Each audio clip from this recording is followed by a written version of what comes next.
I didn't see you there. Hi. Sorry, I was just reading this book on insecurity by Alvi Shahrin, and oh my gosh, y'all have to read it. It literally dives real deep into how everyone in this world has insecurities, whether it's about their appearance, abilities, or relationship. And speaking of insecurity, I think I want to share some insights with you all today on how to tame or handle that nagging insecurity. So, Bismillahirrahmanirrahim, let's get right into it. Okay, so first, it is important to know where your insecurity comes from because we can't expect to get rid of something where we don't even know its roots. So, let me give you an example. Okay, so imagine you have a garden full of beautiful flowers, but here's the catch. There are many pesky weeds that keep popping up every now and then. Therefore, to get rid of these weeds effectively, you need to find a way to its roots and remove them first before they start sprouting everywhere, right? That's the exact same thing about insecurity. If you just let it go and, let it sprout everywhere, it will just become a great big mess. So that is why it is important to find out why you feel insecure and the impacts on it. You can ask yourself questions like, does this insecurity make me more distant to others, or does it make me procrastinate on my work, etc.? And I have a great tip on finding out that nagging insecurity and where it's from. And the first biggest help you can get is to journal. So this is my lovely journal. Every time I have an insecurity or I have a negative thought, I will write it down here and, try to find out where that thought stems from. Or if you don't like journaling, you can try to consult with someone on how you might be feeling. But you have to trust them because that is very important. Okay, so once you've discovered the roots of your insecurity, you have to be brave enough to challenge them. Why? Because insecurity often tells us that we're not good enough or we're not worthy enough to live in society.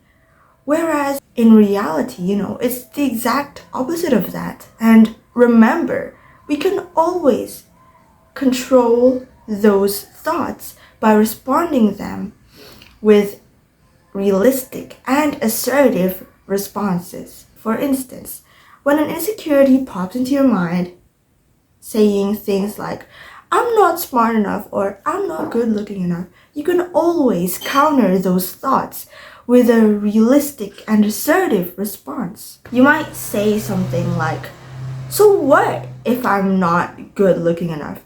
Does it make my friends and family love me any less? Does it make me less capable of achieving my dreams? Or does it make me have trouble in building meaningful relationships? No, exactly. That's what I mean by responding your insecurity with assertive and realistic responses. Anyways, if we try to look at it from a realistic telescope, a realistic perspective, we can conclude that genuine people, they won't judge you based on how you look. And I mean, you wouldn't either, right? You wouldn't be friends with someone just because you thought they were good looking, right? Insecurities often come from platforms like social media and unrealistic expectations from society. Now, these expectations, they never define your worth or true value because your worth is so much deeper than those superficial things. Only you have the power to decide on how you perceive yourself and what truly matters about you. So, the next time an insecurity tries to take over, please confront it directly. Stand up for yourself with pride. And remember, love, you are so much more than your insecurities. Okay, so the next step is to take action, even when it feels uncomfortable. Why? Because insecurities often hold us back from doing the things we actually want to do. For example, if you feel insecure about speaking in front of a crowd of people, your instinct might be to avoid situations where you need to speak. But in reality, that avoidance actually keeps us away from improving ourselves and doing the things we want to do. This actually strengthens that insecurity. Therefore, to break free of insecurity, you have to take small but brave actions toward the very thing you're avoiding. So instead of shying away from other people when you have the spotlight or when you have the chance to speak, try forcing yourself or putting yourself in situations where you actually need to practice. But you can start with smaller groups, then work your way up to larger audiences.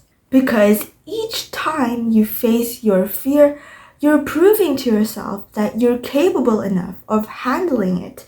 And this gradually weakens that hold of insecurity.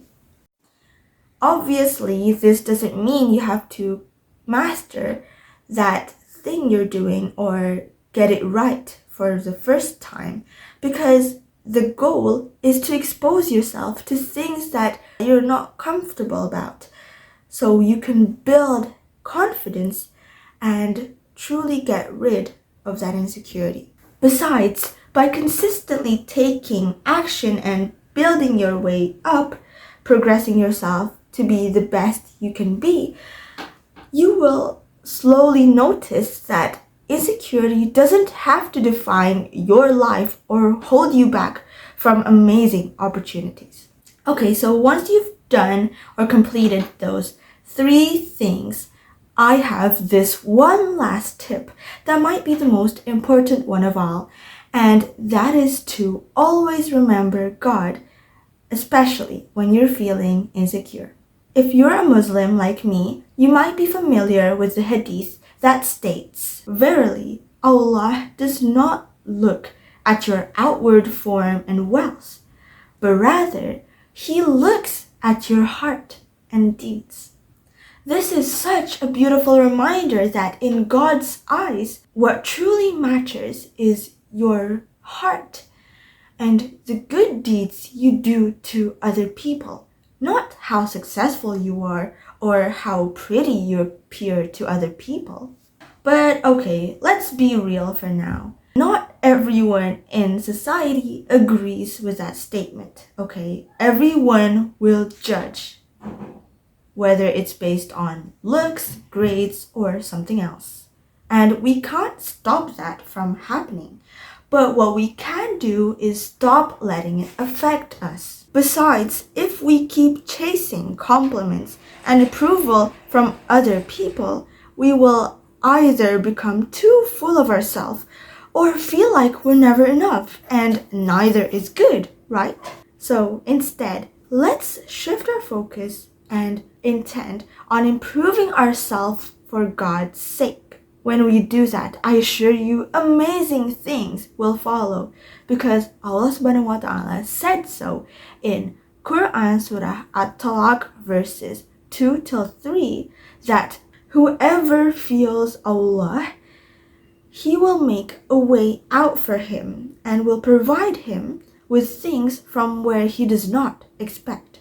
And whoever relies upon Allah, then He is sufficient for him. So, in conclusion, if we trust Allah and, make Him our priority, He's got our backs. Always. Anyways, we won't live forever in this world. So, what's the point of seeking approval or acceptance from a world that we're not gonna live forever in? It's useless, right? Okay then that's it for today's video. So once more, remember, insecurities never define you because you've got so much more to offer, and with some faith and effort, you can totally overcome whatever's holding you back in life. Good luck, and I'll see you guys on top. Bye!